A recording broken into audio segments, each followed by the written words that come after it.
Good evening दोस्तों, सभी को राम राम और बहुत बहुत धन्यवाद। जो पहला वीडियो अपना आया था त्योहारों का, जो पहला वीडियो मैंने डाला था उसमें केवल चैत्र माह के जो वीडियो के बारे में मैंने डिस्कस किया था। आप लोगों ने इस वीडियो को देखा, कमेंट भी किए, बहुत बहुत शुभकामनाएं आपको। और मैं आशा करता हूँ कि मेरे द्वारा जो भी वीडियो डाले जाए वो सारे आप देखें और उनके बारे में मंथन करें। ओके, देखते हैं। त्योहारों का जो टॉपिक चल रहा है बहुत ही अच्छा टॉपिक है और मैंने आपको बताया था कि इससे संबंधित क्वेश्चन एग्जाम में आते हैं। अब बात ये करते हैं, जो पहली जो अपनी क्लास हुई थी उसमें कुछ थोड़ा डिस्कस किया था इस कैलेंडर के इसके बारे में, और उसमें कुछ मेरे जो साथी हैं उन्होंने कुछ क्वेश्चन उस पर डाले थे, कमेंट किया था। मैं सबसे पहले आपसे ये कहना चाहता हूँ मेरे भाई लोग कि ये बेसिक चीज मैंने बताई थी, टॉपिक अपना है त्योहार का, ये मैंने बेसिक चीज बताई थी, तो इसके बारे में पहले तो ज्यादा गौर करने की आवश्यकता नहीं थी।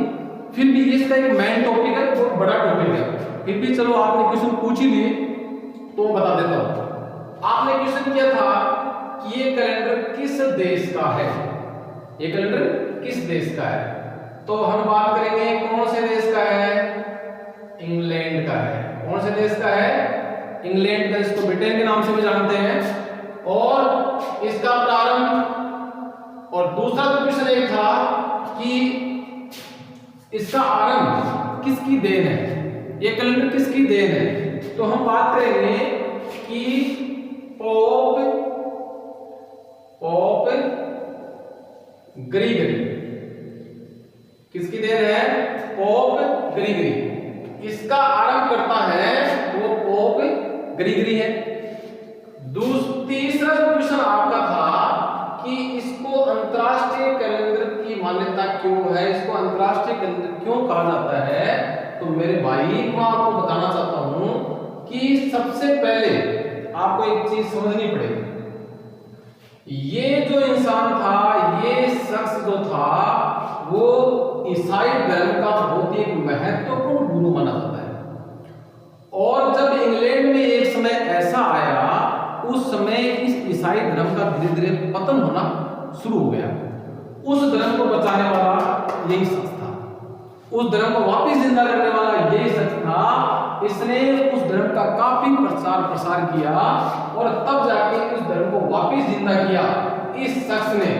और उस समय पूरे विश्व के अंदर इस धर्म का बोलबाला बहुत ज्यादा था, तो धीरे धीरे क्या किया, ईसाई धर्म के जो लोग ज्यादा होने के कारण से अन्य देशों के जो लोग थे उन्होंने भी इस कैलेंडर को अपनाना शुरू कर दिया। किसी ने किसी सन में, किसी ने किसी सन में, धीरे धीरे धीरे धीरे धीरे जब काफी देशों के अंदर इस कैलेंडर को अपनाया जाने लग गया, तो जब किसी देश में किसी चीज को, किसी धर्म को या किसी कैलेंडर को अगर एक देश में अपनाया जाए तो उसे कहते हैं राष्ट्रीय, और अगर उसको काफी देशों में उसको अपनाया जाए तो वो अंतरराष्ट्रीय लेवल कहलाता है। इसलिए ये कैलेंडर कौन सा हो गया, अंतरराष्ट्रीय कैलेंडर हो गया। ये नहीं कह सकते कि सभी देशों में इसको अपनाया जा सकता, लेकिन ये कहते हैं कि काफी देशों के अंदर इसको अपनाया जा रहा है, और इसलिए ये कैलेंडर कौन सा कहलाता है, अंतरराष्ट्रीय कैलेंडर कहलाता है। बात करते हैं अपने देश की, ये जो महीने हैं अपने अंग्रेजी महीने, जनवरी, फरवरी, मार्च, अप्रैल, ये क्या है, ये इस ग्रीगोरियन कैलेंडर की ही देन है जो हमारे देश में भी अपनाया जाता है। अब ये बात तो रही, जो तीन क्वेश्चन थे तीनों क्लियर कर दिए, देश का नाम बता दिया और प्रारंभ करने वाले जो शख्स है उसका नाम बता दिया जिसकी देन है, और तीसरा अंतरराष्ट्रीय महत्व उसके बारे में बता दिया।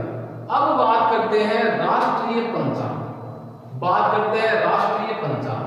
पंचांग क्या है, पंचांग है 5 अंग।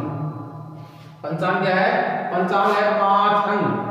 कौन कौन से हैं, वार है, तिथि है, और क्या है, नक्षत्र है, और क्या है, करण है, और क्या है, योग है।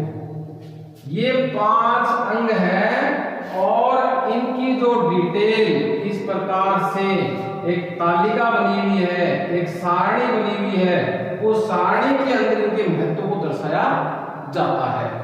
तो ये क्या कहलाता है, पंचांग, 5 अंग। पंचांग मतलब 5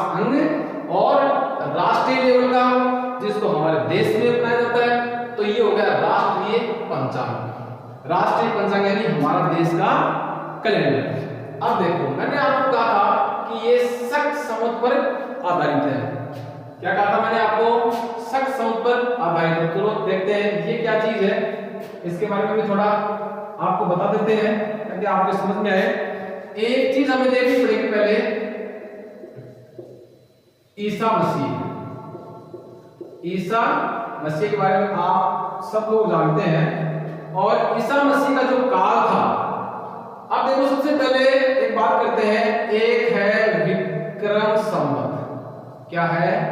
एक है विक्रम संवत और एक है शक संवत। एक क्या है? एक है शक संवत, एक है विक्रम संवत। सबसे पहले हम बात करेंगे संवत क्या है। क्या है संवत? क्या है? समय की जो गणना की जाती है उसका भारतीय मापदंड क्या कहलाता है? क्या कहलाता है? संवत कहलाता है। समय की गणना का भारतीय मापदंड। अब बात ये करते हैं भारतीय मापदंड, अपने देश का क्या मापदंड है जिसके द्वारा समय की गणना की जाती है। जैसे सूर्य के द्वारा है, चंद्रमा के द्वारा है, समय की गणना करने का मापदंड क्या है? तो वो है संवत। संवत का मतलब समझ गए, समय की गणना का भारतीय मापदंड। भी आपको याद करना पड़ेगा, समझना पड़ेगा। अब दूसरी बात ये है, ये हो गया संवत। अब ये विक्रम संवत और एक ही शक संवत। ये क्या चीज है? आपने क्वेश्चन पूछा था विक्रम संवत का आरंभ कब हुआ, शक संवत का आरंभ कब हुआ, तो हम आराम से इसको बता सकते हैं। ये क्या लिख रहा हूं मैं? विक्रमादित्य। विक्रमादित्य के काल जो है, उसका काल जो है ये विक्रम संवत का काल माना जाता है। और ये मैं क्या लिख रहा हूं? कनिष्क। कुषाणों का जो राजा था कनिष्क, ये शक संवत। कनिष्क जो था वो किसका था? शक संवत का आरंभ करने वाला या उसका शुरुआत करने वाला राजा कौन था? कनिष्क। और विक्रम संवत का कौन था? विक्रमादित्य। ये क्वेश्चन भी आपका सोल्व हो गया। अब हम बात करते हैं आगे हम क्या देखते हैं? हम ये देखते हैं, एक छोटी सी और देखते हैं कि एक ये है विक्रम संवत। अब पहले चीज ये देखेंगे कि जैसे इस विक्रम संवत की शुरुआत कब हुई, इसका समय क्या है, और शक संवत की शुरुआत कब हुई और पहले कौन सा है। तो जैसे मैंने बोर्ड पे लिख दिया कि पहले विक्रम संवत, उसके बाद में शक संवत। लेकिन इसको समझने के लिए हमें क्या करना पड़ेगा? एक छोटी सी ट्रिक है। जैसे मैंने कल आपको बताया कि किसी बच्चे को स्टार्टिंग में क्या सिखाते हैं, कैसे शुरू करते हैं, उसी प्रकार इसके अंदर देखो क्या लिखते हैं। तो पहले वह आता है, स आता है, पहले वह आता है, तो पहले विक्रम, पहले वह आता है तो पहले विक्रम, बाद में स आता है तो बाद में शक। मतलब अगर में पहले वह आता है तो पहले विक्रम। हमारे समझ में आ गया विक्रम संवत की शुरुआत पहले हुई, उसके बाद में शक संवत की शुरुआत हुई। यहाँ पे क्लियर हुआ। अब हमारा डाउट नहीं रहेगा कि विक्रम संवत बाद में आई या शक संवत पहले आई। कई बार डाउटफुल होता है। मैंने आपका डाउट खत्म कर दिया कि वह पहले आता है, विक्रम पहले, स बाद में आता है, शक बाद में। शुरुआत कब हुई? कनिष्क के काल में। शुरुआत कब हुई? विक्रमादित्य काल में। विक्रम से विक्रमादित्य याद रह जाएगा, विक्रम से विक्रमादित्य याद रह जाएगा, कोई दिक्कत वाली बात नहीं। यहां तक क्लियर हुआ। अब हम देखते हैं कि देखो ये है, जैसे ईसा मसीह का काल हम मानते हैं 0 और इससे 57 वर्ष पूर्व है, यानी ईसा मसीह के काल के 57 वर्ष पूर्व है। और एक मैं यहां लिखता हूं 78, मतलब 78 ईस्वी या 78 साल बाद में। इसको बोलते हैं AD और इसको क्या बोलते हैं इंग्लिश में BC। देखो ईसा मसीह का जन्म अगर हम 0 मानते हैं तो उसके 78 साल बाद में शक संवत की शुरुआत होती है। ईसा मसीह का जन्म 0 मानते हैं, इसके 57 वर्ष पहले विक्रम संवत की शुरुआत होती है। 78 वर्ष बाद में किसकी शुरुआत होती है? संवत की शुरुआत होती है। अब अंग्रेजी की बात करें तो अंग्रेजी में ईयर चल रहा है 2020 की साल चल रही है। कौन चल रही है? 2020 की साल चल रही है। जीरो से हम शुरुआत करते हैं, जीरो से हम शुरुआत करते हैं तो 78 साल बाद में ईसा मसीह के जन्म के 78 साल बाद में किसकी शुरुआत हुई? संवत की शुरुआत हुई। अब अगर कोई हमसे ये पूछे कि अभी फिलहाल 2020 में कौन सी संवत चल रही है, कौन सी संवत चल रही है, तो हम क्या करेंगे? इस 2020 में से क्या करेंगे? ये 2020 में से क्या करेंगे? 78 जो हम क्या करेंगे? घटा देंगे। घटा देंगे तो कितना बचेगा? कितना बचेगा?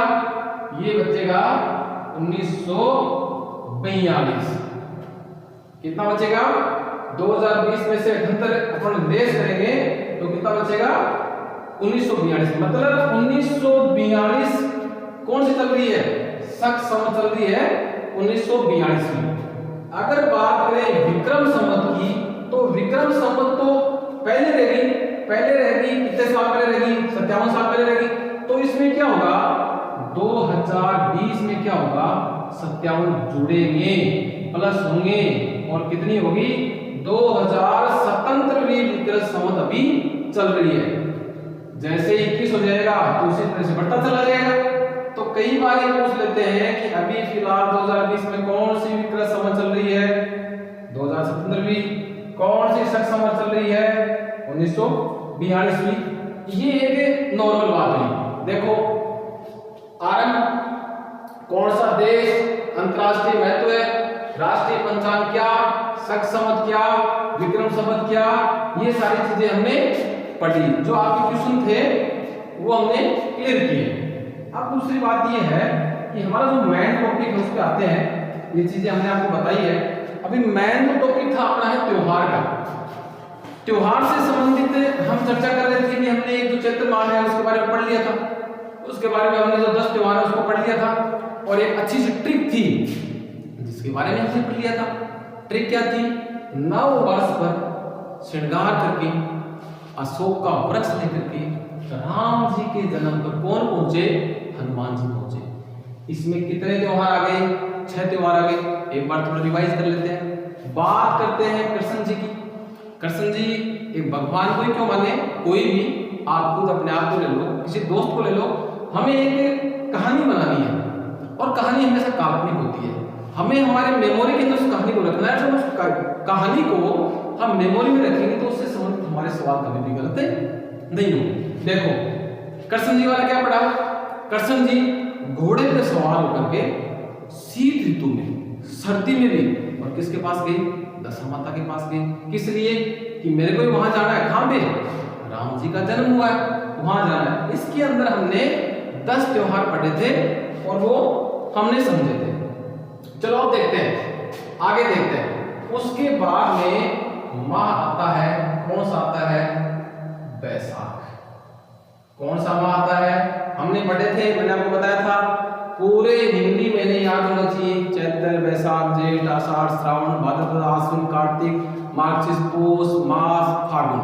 मतलब 12 के 12 महीने नॉर्मल भाषा में ये सारे के सारे जो है वो महीने याद रखने पड़ेंगे। बात करते हैं बैसाख माह की। बैसाख माह की बात करने से पहले हम एक छोटी सी ट्रिक जो है वो देख लेते हैं। आज के हमारी ट्रिक क्या है? पहले हम देखते हैं कि जैसे ही भगवान राम का जन्म हुआ, सभी देवता, हनुमान जी आ रहे हैं, कृष्ण जी आ रहे हैं और देवता आ रहे हैं, तो ये देख करके वहां की जो जनता थी वो भी काफी परेशान थी। वो भी सोची कि चलो हम भी चलते हैं, और काफी परेशान थी। तो भगवान का जन्म हुआ है, स्वयं भगवान धरती पे आए हैं, तो कुछ न कुछ हम भी जाकर के हमारी समस्याएं बताते हैं, उसका समाधान भी होगा। अब होता क्या है कि गांवों के अंदर जब हम किसी पंडित के पास, किसी महाराज के पास, किसी काम के लिए, किसी देवता, किसी स्थान पे जाते हैं तो एक परंपरा होती है कि हम कुछ न कुछ अनाज लेकर के जाएं। अब नॉर्मल अनाज किसी चीज को किसी काम के लिए पूछने जाए तो हम किसी थैली के अंदर थोड़ा बहुत गेहूं वगैरह अनाज ला करके हम वहां लेकर जाए। तो देखो उस अनाज को नॉर्मल भाषा में क्या बोलते हैं? उसको बोलते हैं, बोलते हैं आखा। क्या बोल देते हैं उसको? आखा बोल देते हैं। क्या बोलेंगे? आखा। आखा।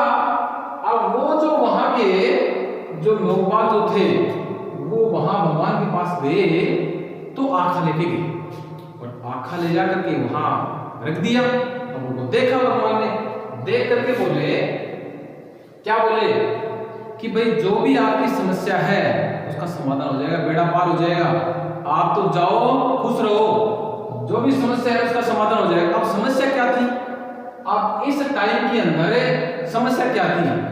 ज्यादा सबसे बड़ी समस्याएं आज के दिन के अंदर जो बढ़ रही है वो शादियों की बढ़ रही है। लड़कों की शादियां हो नहीं रही है। अब देखो पढ़ते नहीं है, पढ़ोगे नहीं, नौकरी नहीं लगोगे, शादी कौन करेगा? इसलिए जब इन चैनलों को आप अच्छी तरह से पढ़ोगे, समझोगे और एग्जाम में जब क्वेश्चन आएगा क्लियर करोगे तो सारे काम हो जाएंगे। तो भगवान ने कहा जाओ, बेड़ा पार हो जाएगा, काम हो जाएगा, कोई दिक्कत नहीं। अब वो खुश होकर के आगे, खुश होकर के आगे तो आए तो महीना कौन सा आया? बात थी चैत्र में, बैसाख में, और बैसाख में आखा तीज, तीज को एकम दूज तीज को, यानी तीसरा दिन। कौन सा दिन? तीज का दिन। अब बात ये करेंगे, देखो एक चीज मैं आपको लिखता हूं, क्या लिखता हूं मैं लिखता हूं शुक्ल पक्ष। हमने चैत्र महीने में शुक्ल पक्ष के त्योहार अलग पढ़े थे, कृष्ण पक्ष के त्योहार हमने अलग पढ़े थे, क्योंकि क्वेश्चन में तीन चीज पूछ जाती है। जैसे क्वेश्चन आ गया आखा तीज, तो आखा तीज है उसके बारे में पूछेंगे तो हमें उसका एक तो हिंदी महीना पता होना चाहिए, कौन से महीने में आती है, तीज को आती है, कब आती है, बैसाख को आती है, कौन से पक्ष में आती है, शुक्ल में आती है, कृष्ण। ये तीन चीजें हमें पता होगी तो हमारा आंसर सही होगा। अब एक ऑप्शन में लिख दिया कृष्ण पक्ष लिख दिया और आपने उसको सही कर दिया, गलत हो गया। इसलिए कब आती है? तीज, तीज आती है, तीज को यहाँ पंचम आ गया तो गलत हो गया। इसलिए कब आती है, किस पक्ष को आती है, किस हिंदी माह में आती है, तीनों चीजें हमें याद करनी पड़ेगी। तो देखो मेन चीज आपको ध्यान में क्या रखना है कि ज्यादातर त्योहार हमारे शुक्ल पक्ष में आएंगे, कृष्ण पक्ष में बहुत कम त्योहार आएंगे, और जो जो आएंगे उसका मैं आपको ट्रिक बताता रहूंगा। तो अभी जैसे अपना चैत्र महीने के अंदर 4 त्योहार आए, तो मैंने क्या बताया, कृष्ण जी से शुरू किया। कृष्ण यानी काला पक्ष, ठीक है, वो मैंने आपको बता दिया था। क्या बताया? कृष्ण जी घोड़े पे सवार हो गए शीत ऋतु में, और कहाँ गए? दशा माता के पास गए। इसका मतलब कृष्ण जी से शुरू किया, तो कृष्ण जी के साथ वो चारों त्योहार कौन से हो गए? कृष्ण पक्ष के आएंगे। यहाँ जो आज हम पढ़ेंगे वो शुक्ल पक्ष के त्योहार पढ़ने वाले हैं। कृष्ण पक्ष का कोई आएगा तो मैं आपको बता दूंगा, उसका टेंशन नहीं लेंगे। अब देखो आखा तीज, अब ये जैसे ये आए बैसाख में और तीज में आराम से जो भी शादियां वादियां करनी थी, मतलब कोई मुहूर्त की जरूरत नहीं है। मैंने कह दिया, भगवान ने कहा बेड़ा पार है, किसी पंडित के पास जाना जरूरी है, आप तो जाओ और जो भी काम ऐसे शुभ काम करने वो कर दो। तो इस दिन कोई भी मुहूर्त निकालने की जरूरत नहीं है आखा तीज को। आखा तीज को पहले बाल विवाह बहुत होते थे, अब आजकल तो नहीं है, पाबंदी होगी, पहले बाल विवाह बहुत होते थे। और दूसरी भी बात बताता हूँ, आज आखा तीज है, तो आखा तीज के इस त्योहार पे आप सभी को बहुत बहुत धन्यवाद, और आशा करता हूँ कि ये त्योहार आपके लिए बहुत अच्छा रहे। लेकिन अच्छा क्या रहे, कोरोना चल रहा है, सभी अपने घर पे बैठे हैं, कामकाज हो नहीं पा रहा है। अब आज के दिन इतनी शादियां होती हैं, लेकिन आज तो बाहर ही नहीं कर पा रहे, शादियां अलग दूर है। खैर कोई बात नहीं, प्रकृति का सिस्टम है, जैसा चल रहा है। धीरे धीरे देवताओं के बारे में पढ़ रहे हैं, भगवान के बारे में पढ़ रहे हैं, भगवान को याद कर रहे हैं, तो समय आने पे जरूर सीखेगा। देखिए आगे क्या होता है। आखा तीज, आज के दिन आखा तीज का दिन बहुत ही अच्छा शुभ का दिन होता है, और बताया जाता है कि आज के दिन ही सतयुग की शुरुआत हुई है। आज के दिन ही भगवान जो परशुराम है उनका अवतार लिया हुआ है। आज के दिन ही महाभारत कंप्लीट हुई है। बहुत सारे एग्जाम्पल है, चलो देखते हैं, आगे पढ़ते हैं। देखो ट्रिक क्या थी, आखा देख, इसने देखे भगवान ने आखा देख करके बोले, क्या बोले, जेठ माह में, कौन से महीने में, ज्येष्ठ माह में, कौन से महीने में, ज्येष्ठ माह में निर्जल व्रत करना है।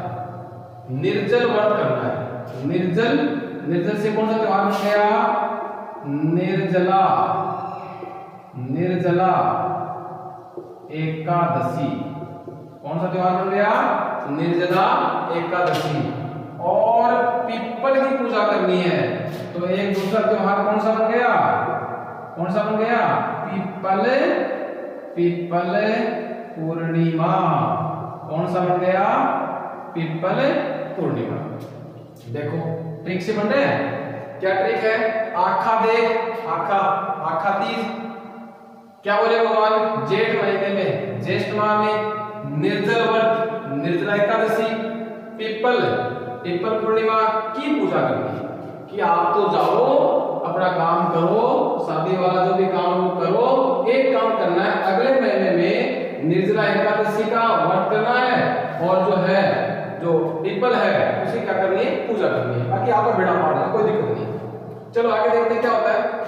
ये बता दिया, भगवान ने कह दिया। अब भगवान ने देखा कि भाई हाँ आस देखी कि ये काम कर देंगे, तो उस आस को देख करके देवता खुश होकर के सो गए।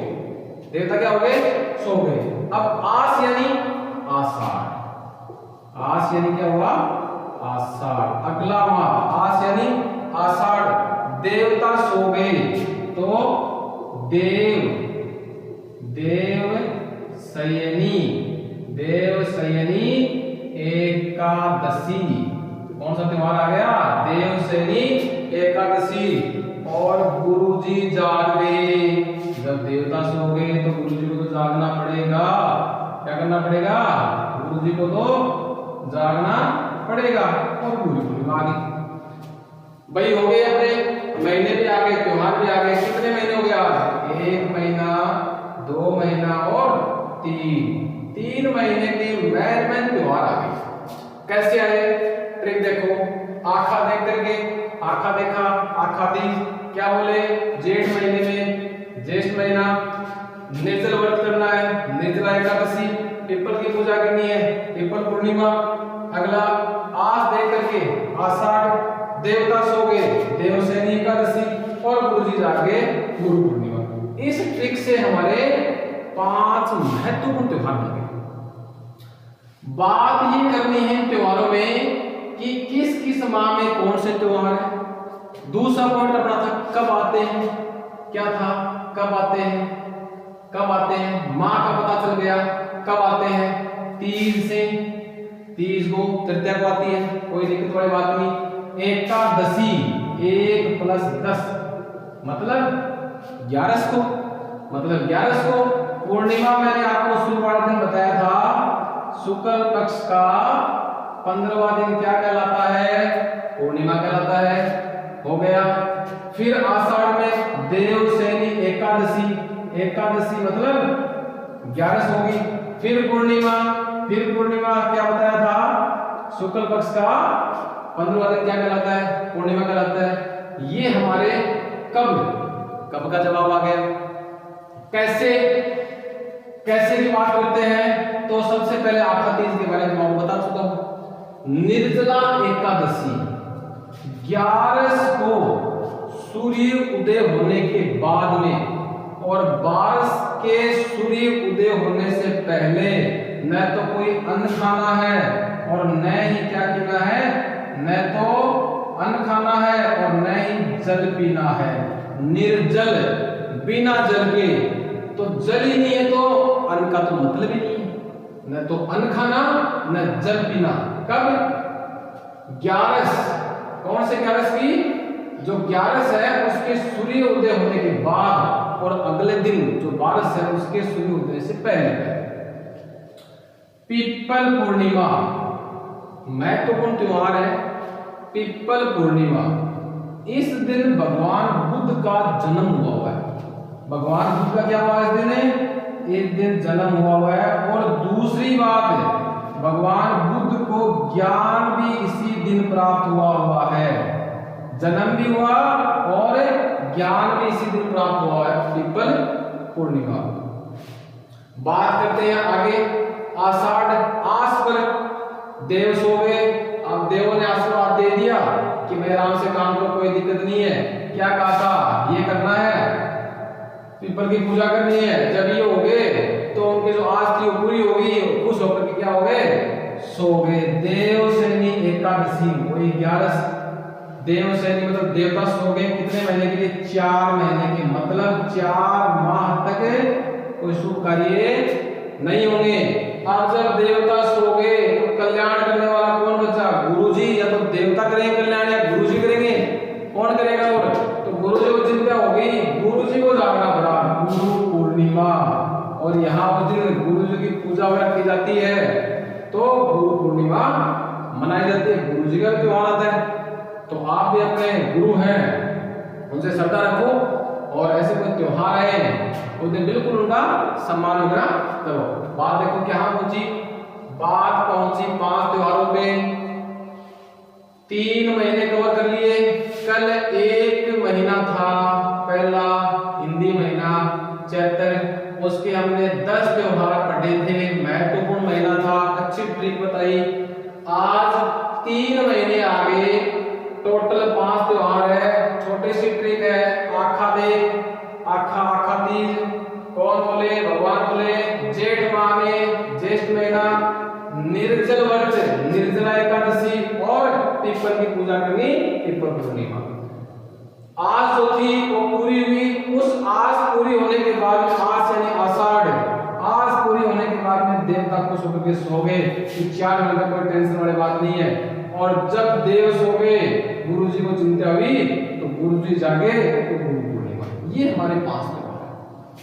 आप इस ट्रिक को, इस कहानी को माइंड में सेट कर लो, और माइंड में सेट कर लोगे तो जब भी कोई त्योहार आएगा ना, जब भी कोई त्योहार आएगा ना, आखा तीज, आखा तीज किस महीने में मनाई जाती है, आखा तीज का त्योहार कब आता है, तुरंत दिमाग में आ जाएगा कि चैत्र में राम के पास गए थे आखा लेके, अगला महीना मतलब वैशाख में।